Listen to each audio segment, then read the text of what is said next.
What if everything you were taught about Lucifer was wrong?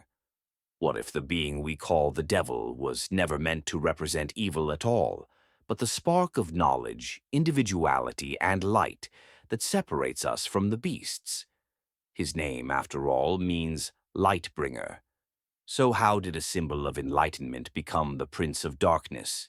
To answer that, we have to go back, long before Christianity. Back to when light and darkness didn't mean good and evil, but understanding and ignorance.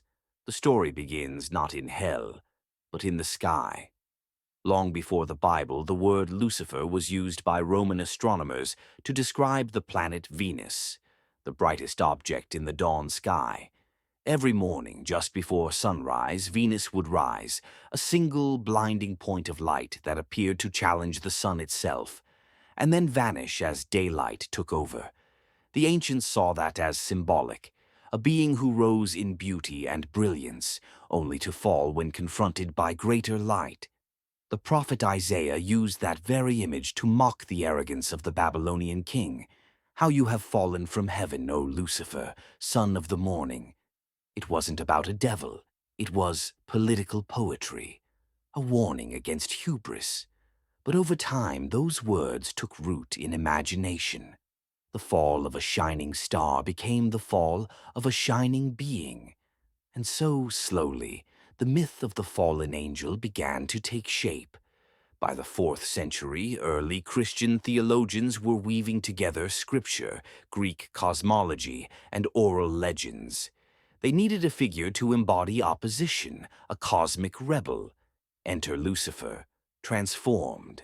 No longer a symbol of light, he became the angel who defied the will of God, who said, "Non serviam," I will not serve.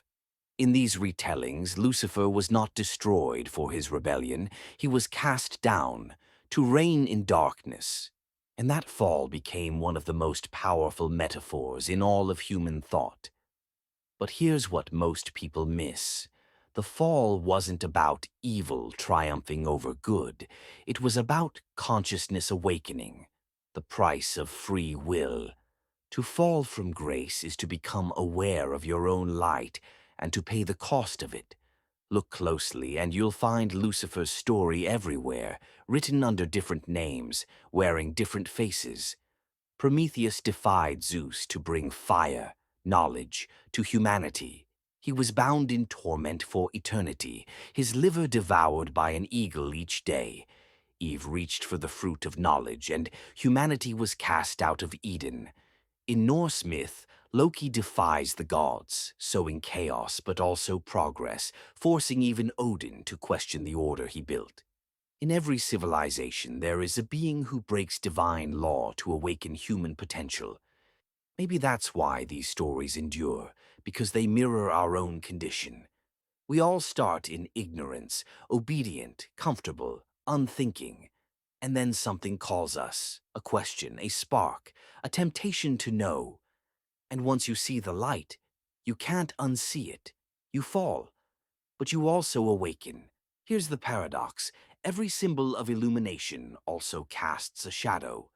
Light and darkness are not enemies. They define each other. Without shadow, light means nothing. Without ignorance, knowledge has no purpose. That's why Lucifer is such a dangerous, fascinating figure. He sits between the sacred and the profane, between wisdom and pride. He reminds us that enlightenment itself can become arrogance when we believe we are our own gods. And maybe that's the deeper lesson of the myth. Not that rebellion is evil, but that wisdom requires humility, even when we reach for the divine. Maybe that's why the myth of Lucifer refuses to die, because it's not really about angels at all. It's about us. We're all caught between two instincts, obedience and curiosity, the safe path that keeps us loved, and the dangerous one that makes us free. Every time you question what you were told, every time you break from the herd and seek your own truth, you fall, just a little. But that fall is how you grow. It's how you become conscious and how you learn to bear your own light. And maybe that's what Lucifer really was all along, Not the enemy of God, but the story of our becoming. The myth of Lucifer isn't a warning, it's an invitation to think, to question, and to rise, even if you must fall first. If you believe the old stories still have light left in them, subscribe and walk with me through the myths that shaped our souls.